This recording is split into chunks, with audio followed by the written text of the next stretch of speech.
Hello everyone, my name is Jacob as always, and I am the advocate and head coach for your reigning, defending, undisputed APA champions, the Green Bay Pikachus, and this is week number 9 of the APA, where we're facing one of the most well-known Pokemon Draft League players and Pokemon people in the community in general, and Dan, aka aDrive, head coach of the St Louis Rampardos, New York Metapods, Minnesota Vikavolt.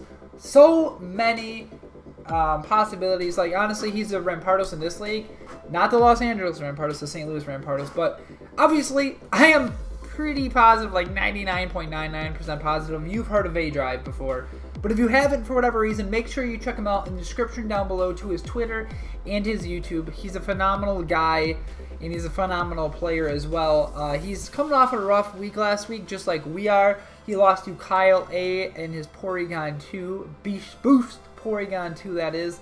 Kyle made some phenomenal plays and some phenomenal building, so definitely deserved the win, but I was just really surprised that Dan didn't bring Como versus a Porygon 2, so I'm definitely surprised about that. But nonetheless, it will be interesting how he plays this game around us. But we'll go into his team, our team, and the team we're bringing soon.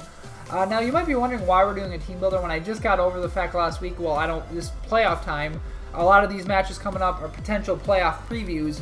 I don't want to do a team builder, but we're doing a team builder this week because I'm already in the works of building a different team for playoffs with different sets. Not going to get any of those this matchup, obviously, because that'd be spoiling playoffs. But I'm really excited for all those sets, and they should be putting in the work pretty well, actually. So anyway, let's get started. We actually did make one final transaction this season. We actually decided to drop Articuno. Yeah, I brought it once, and it wasn't very good. I did think about bringing it versus Link's Forte because his team was kind of weak to it, but nonetheless, I decided against it because I just didn't feel like it. Anyway, we have Masquerain in this place now because now we get Sticky Web. We don't really lose any speed. We lose 5 base speed. It went from 85 to 80. But we get Sticky Web, and that's actually pretty important. And we get a Defog user and another Intimidate user. So Mega Manectric, Masquerain, and now both have Intimidate. So that's pretty cool.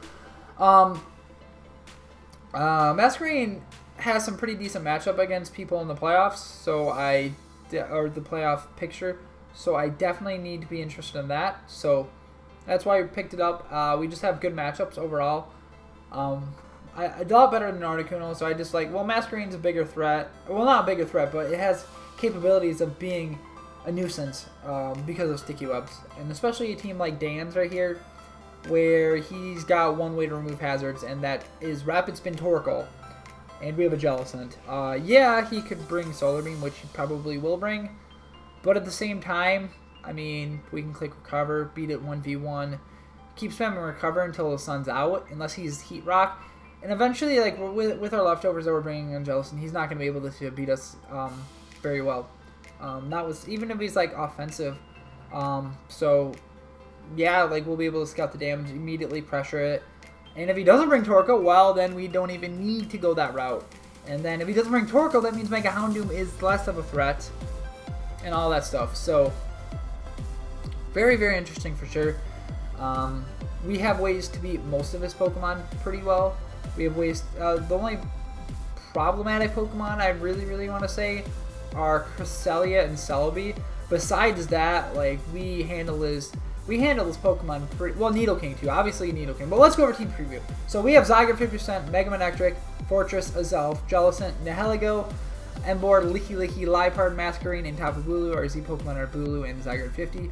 His team is very threatening, actually. It's Celesteela, Mega Houndoom, Como-O, Nidoking, Araquanid, Celebi, Lycanroc Dusk, Cresselia, Torkoal, Lantern, and Mimikyu. His Z Pokemon are Mimikyu and Celesteela. I don't think he's brought Z Celesteela. He's probably brought it a couple times, but I don't think I've seen every single one of his team builders or anything, and I haven't watched every single minute of every single game, so I'd have to go back and check. I'll probably go back and check before the game starts, probably something I should have done before the team builder I'm doing, but that's besides the point. But Z Celesteela and Z Mimikyu are actually pretty big threats, especially Mimikyu, so let's actually talk about this first. So, honestly, like I was saying, the biggest threats from his team to our team are Mega Houndoom, Nidoking, Como is a pretty big threat, Mimikyu, and offensive Celesteela. Defensive Celesteela I'm not really too worried about. I'd rather have offensive Celesteela because of our Tapu Bulu set, as you probably saw earlier, which we'll get into later. But that's our win con, by the way. We're actually going to be... I want to... depending on what his lead is. So we have one of two leads here, pretty much, for the most part.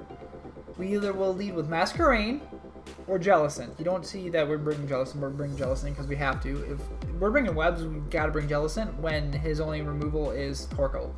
So, yeah, it's just obvious to bring that. But anyway, if he does not bring Araquanid, we will lead Masquerain and get Sticky Web up. He can kill Masquerain. Well, I mean, okay. I really want to get Sticky Web up, but at the same time, it could be kind of annoying. But at the same time, I'd rather just go this route. We also might lead Zygarde, by the way, depending on his team composition. If he doesn't bring Celebi, Zygarde could be a potential lead. If he brings Torkoal, well, it all depends. We have a few different leads here, but more than likely it's Zygarde, Jellicent, or Masquerain. Zygarde can do a lot of good damage to his team. Next up, Masquerain can get up Webs. We are Scarfed, so we get up Webs up easier. So if we're facing something like a Celebi, which I doubt he would even stay in on, because we could set up on it potentially. He might click Thunder Wave, I don't care, but we could potentially set up on it, so that's cool. But I gotta be careful around it. Obviously, I want to click Sticky Web up, get him up as fast as possible. As long as he doesn't bring Webs, Webs are going to be really crucial into getting him up. If it's a Web versus Web war, I kind of like our chances actually, because Zygarde still is going to put in the finest of work here. So basically, the way I have it set out is we get Webs up as soon as possible. Masquerain also works as a Masquerain, not check really, not a check. Basically, it's here to keep Mimikyu at bay, just to keep it from setting up completely.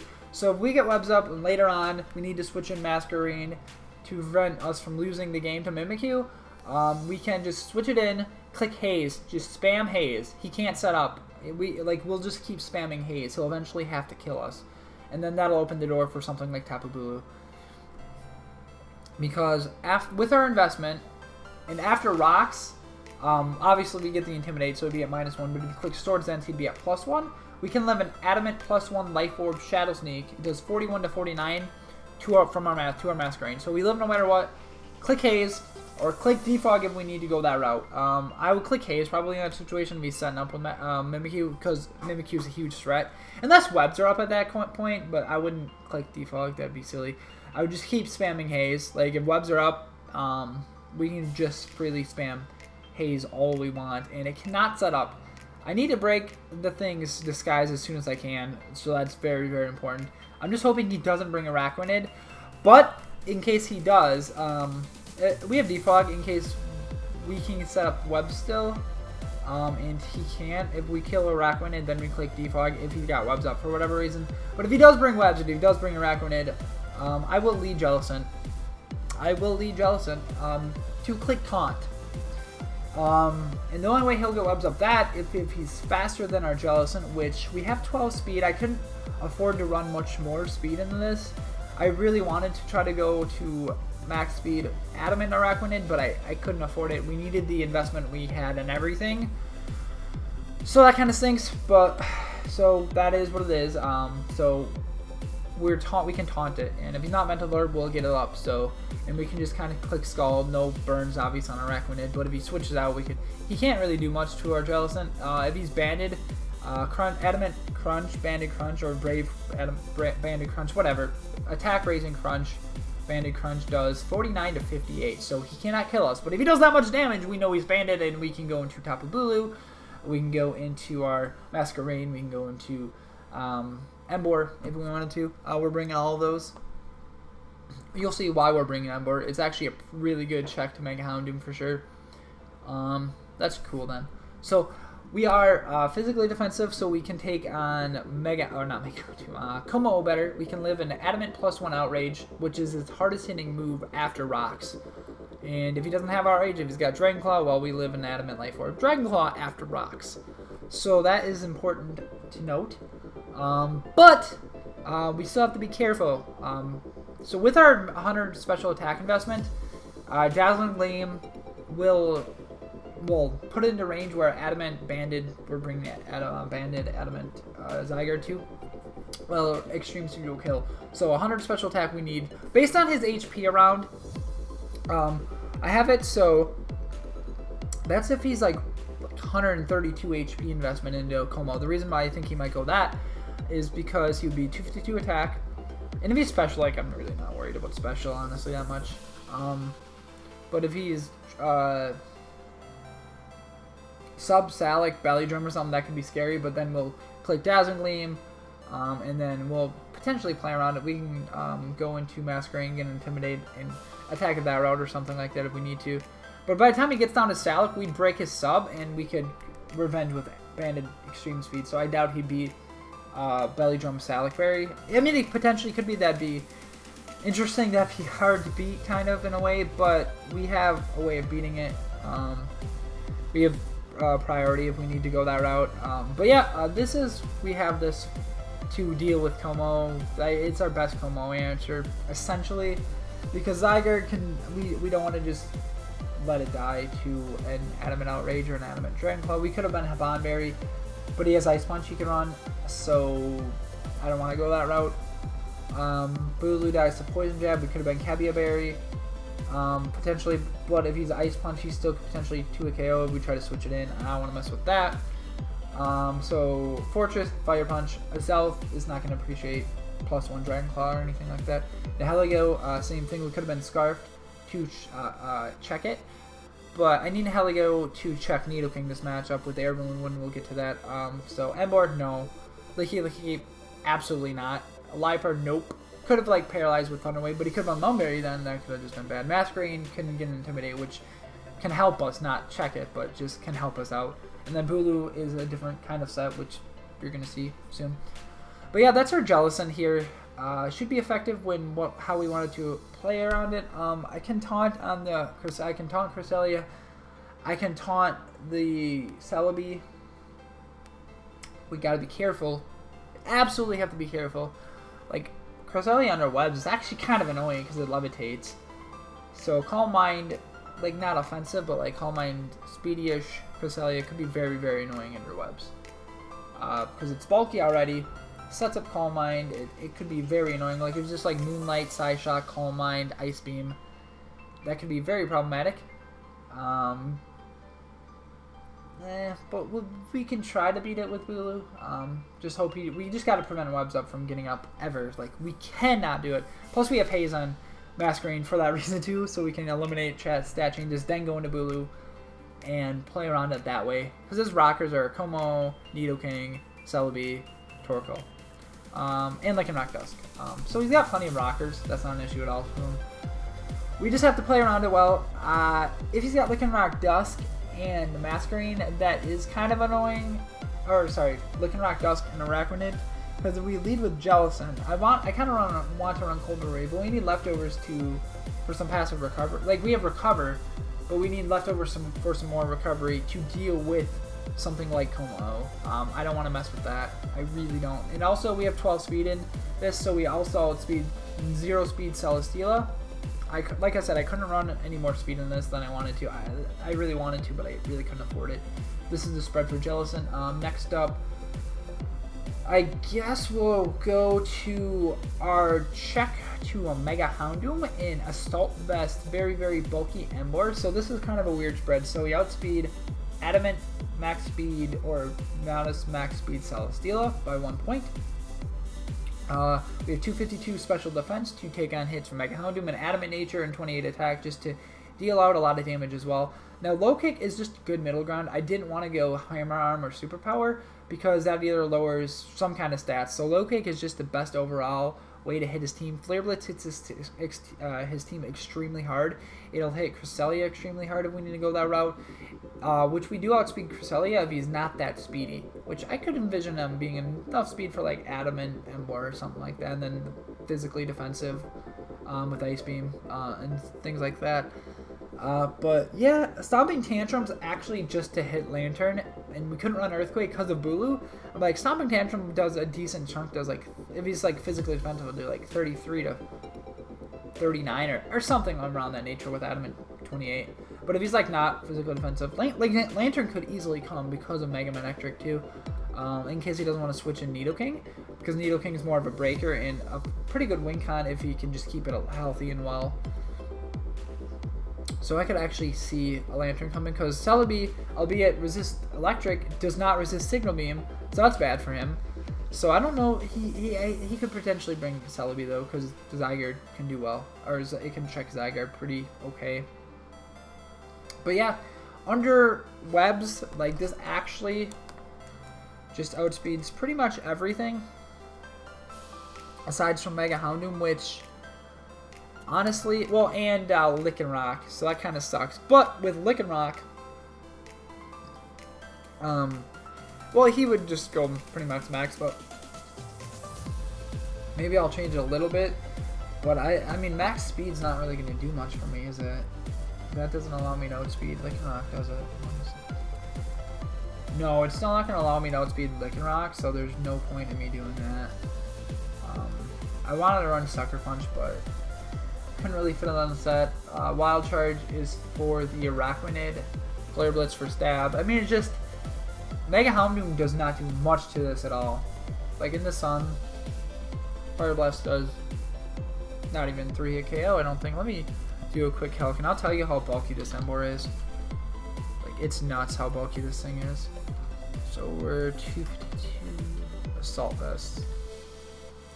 Not Babiri Berry. I'm just doing this. I want to. This damage calc would work the way I want it to do. So Mega Houndoom in the sun. This is crazy.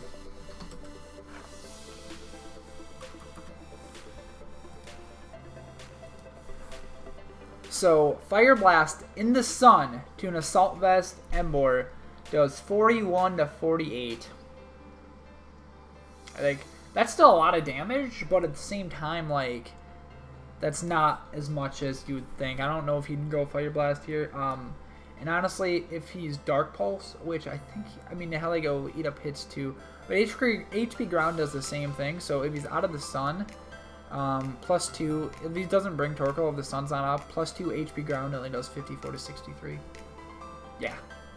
So if he doesn't bring Torkoal, or if he doesn't have sun up, like, Houndoom is going to be doing no damage to this Ember. So if he has Destiny Bond or something like that, we click low kick and like potentially knock him out. I'm not really too worried about that. Like, he can definitely go that route. Low kick does 76 to 89 to like no 4 HP, or 75 to 88 to 4 HP Houndoom, which I think he might be inclined to go like max speed Houndoom because of our Azelf. Like, but then again, Azelf doesn't hit it particularly hard. It doesn't have like great fighting moves or water moves or any of that. So we're not bringing Azelf either, by the way. So he might be inclined to, or he just might go max speed, enough speed for Liepard. We'll see. Which still, low kick will be doing a lot of damage to it. So after rocks, pretty much low kick will knock it out. But this is our switch into Houndoom to keep it at bay, because our entire team kind of gets decimated. I honestly think, since he's got Celebi and Cresselia, I think he'd be more inclined to actually go HP Ground or Nihilego. So I can't use Nihilego to check this thing the way I would want to. With our set we can, but it's still kind of difficult. What does Stomping Tantrum do to this thing, I wonder? Stomping Tantrum would do 62 to 74. So, I mean, we just need chip damage. Like, if he's below a certain amount, we'd still click low kick, because low kick to a defensive Celesteela with our... Oh shit, I just realized we didn't have the exact spread. So low kick to a defense... Why does Celesteela not take that much? Why? Oh, Celesteela's just bulk Cydia. So if he's max defensive Celesteela, Blow Kick's going to do 32 to 38, but Flare Blitz is still going to be doing more damage, so I don't know why I'm talking about this. Like, Flare Blitz actually does 76 to 91 with our investment, so ignore that calc I was just talking about with Mega Houndoom. It's going to be different. So it'll do a little bit less damage than what I said, because I forgot to import the 28 EVs. I had 168 into attack when that wasn't right. I don't know why the calc just did that. But anyway, that is Emboar. Next up, let's talk about our check to Nidoking. I know I am taking forever on this team builder, but it took a while to get to the team to where it's at right now. So we have Air Balloon Nihilego. This is a free switch into Nidoking once, so it's basically the best I could come up with, because without running especially defensive Wakan, very Jellicent. So I needed to go this route. And if he's like physically offensive or physically offensive Nidoking, well, then Jellicent's not a check to it. But this will switch in once and absolutely once. So no matter what, we get a free switch in. So if he wants to try to predict this, we can get a Rocks up pretty freely against something like not Como necessarily, like Celebi. We can get Rocks up. So we have enough speed for his Celebi creeping our Zygarde. So he's Celebi would be at 162 speed. We'd be at 163. I think he might go that route if he needs to, but he might just realize that we've been running Adamant. I really wanted to just run enough speed for like Nidoking, but I'm like, he's got Mimikyu too, so honestly, like, may as well do this. I could have run enough speed for Mimikyu, creeping Adamant, Zygarde, but I don't want to play around with that too much. Dan's kind of unpredictable sometimes with how he wants to play, so he changes it up, I'm changing it up. I am being kind of aggressive still. I doubt he'd run. He doesn't really have much reason to run max speed Celebi. I don't see a reason in it actually, because the reason I don't see a reason in it is because, like, what does it really accomplish for him? Like, he can go timid, like 220 speed, 2 outspeed Zygarde. That would make a lot of sense, but he doesn't really have a reason to be timid max speed. So may as well just get a little bit more bulk into defense, even though it doesn't really help us too much. But we will be able to take Shadow Sneak. We'll be able to take a +2 Shadow Sneak after Rocks.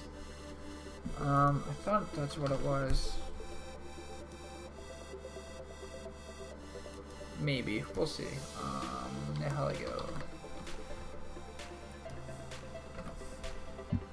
Oh yeah, for sure we'll be able to take that.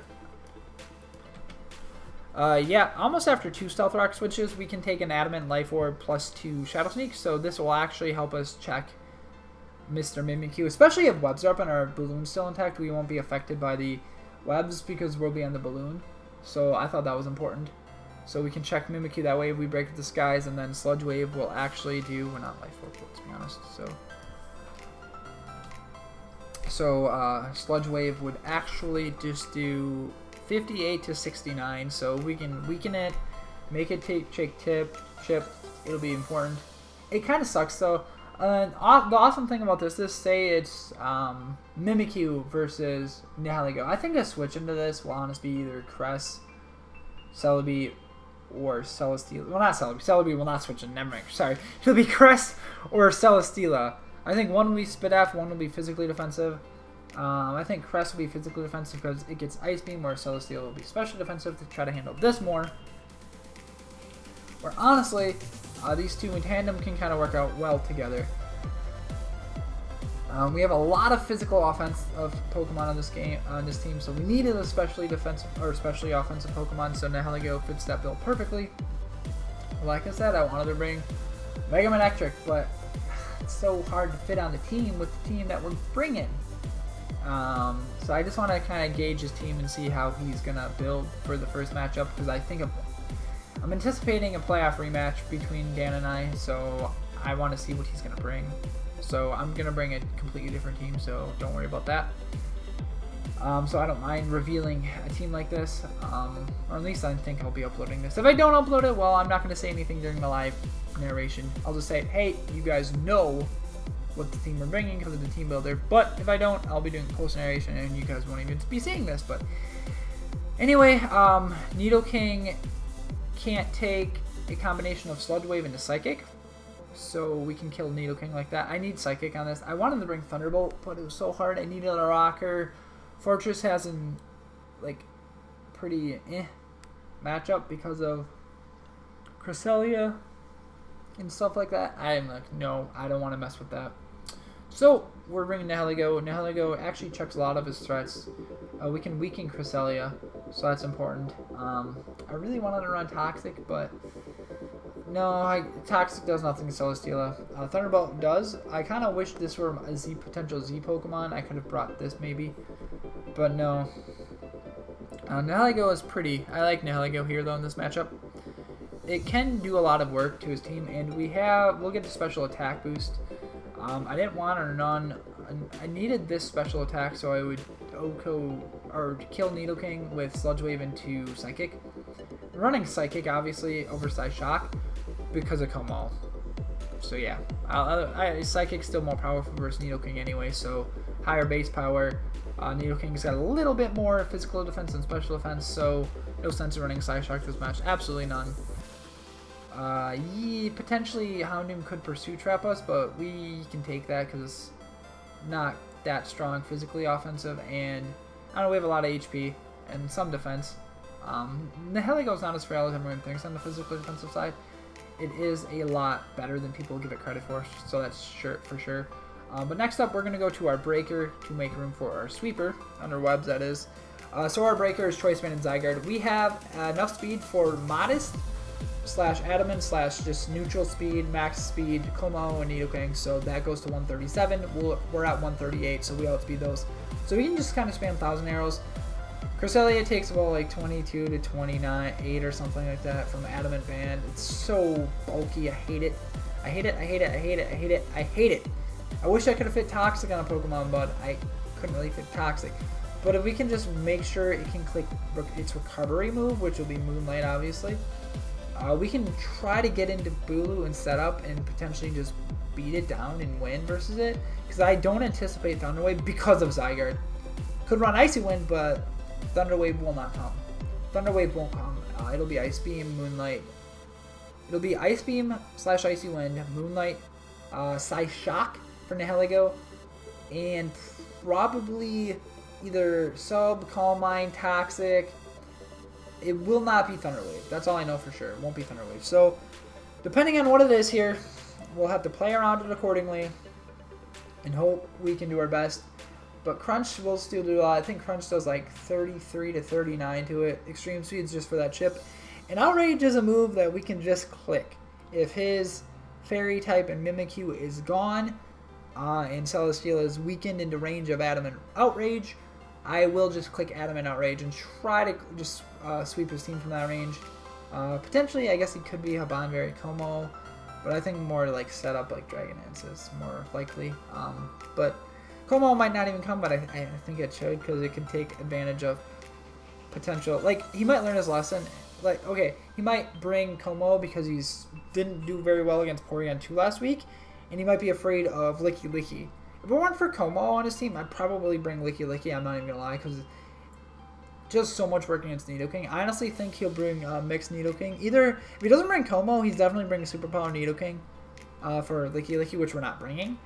So I can definitely see that happening. So we just have to play around his team to the best of our abilities. It's very hard. His team is super threatening to ours.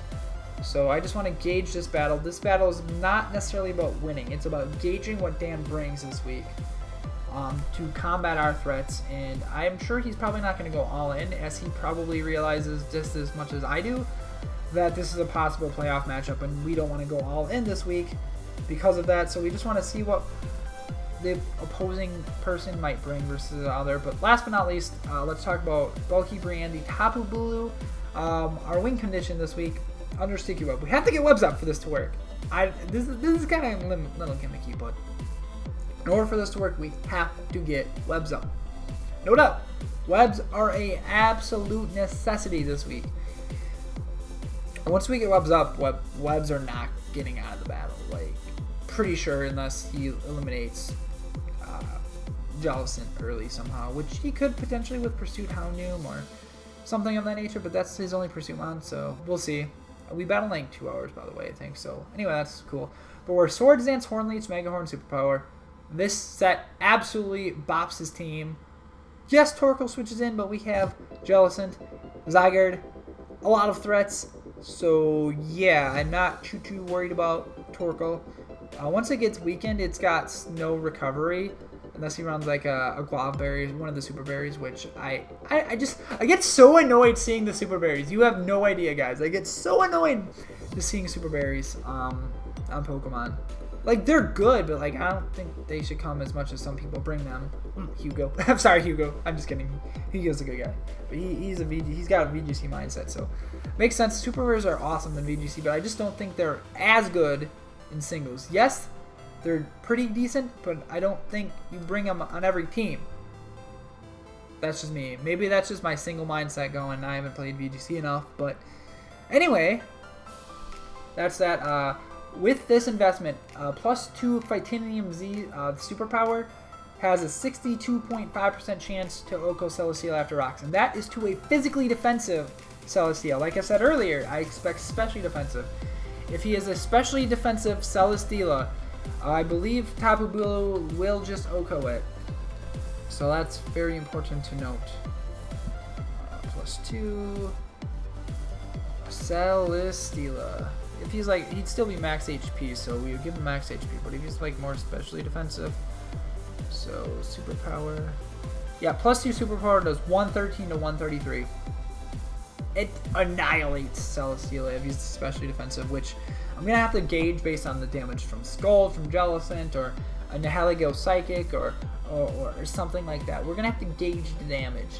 But I really think he's going to, because like, especially defensive just makes more sense for my team. If he's like Wakanberry, and then he's got Earthquake, that'll tackle Mega Manectric pretty well. And plus, like, Pokemon like Emboar and Zygarde kind of just destroy physically defensive Celesteela anyway, so I think he'd be more inclined to bring specially defensive, which Bulu can break specially defensive Celesteela. And if he goes into anything else, if he goes into Torkoal, just to physically defensive Torkoal, let me tell you the damage really quick. If he's physically defensive, this superpower will cut out the rocks. If he's max physically defensive, +2 Titanium Z still kills. So he doesn't really have an amazing way of dealing with this. And the thing is, if rocks are up for me, and he tries to switch the Torkoal in, he's gonna die. And if he tries to pivot out, something's still gonna take a lot of damage. We waste our Z move, but then he'll be in range of a normal one, I'm pretty sure. After another rock. Well, he's pretty close to another range of stealth rocks. Like, if he would switch in again, he'd be at 51%. And +2 superpower does 48 to 57. If he's max physically defensive. He's got just a little bit of special attack, or he's like, it'll straight up drop. So he doesn't really have the greatest switches to this. Like, Mega Horn will bop Celebi really hard. Like, I doubt he's bringing HP Poison. Like, because if we're really bulky Zygarde, he needs HP Ice. Leech Seed, HP Ice, Recover, and like Giga Drain or U-Turn or Rocks, or I think his Rocker should just be Nidoking because it'll pressure our team a lot, or Torkoal if he brings it. I think Nidoking's a really good Rocker versus us because it'll force switches and be able to get rocks up pretty easily for him. But I'm not really too worried about rocks. I am much more worried about webs. So that's why we brought the team that we did. But I know this was a very, very long team builder. But I think I needed to explain everything the way we did. So, yep. To recap, we're bringing Bulky Brain, the Tapu Bulu, A-Rod, the Zygarde, Choice Bandit, the Clinton Dix, the Jellicent, Physical Defensive, Jerk, the Masquerain, with Choice Scarf and the moves that it has right there. Basically as an anti-counter to Calm Mind, Cresselia, and, well, kind of counter, but, and to SD Mimikyu. We got Air Balloon to Heligo as a switch into as a one switch into Nidoking once, and we have Assaultless Emboar to deal with Mega Houndoom. So let me know in the comments down below how you think we're going to do. Like I said, Dan's a very unorthodox builder and player, so this is going to be a very tough matchup, but I am going to try to win to help our playoff push for sure. So thanks for watching, everyone. Have a great day, and I love you all so very much. Adios, Substrike Army. Bye-bye. Peace!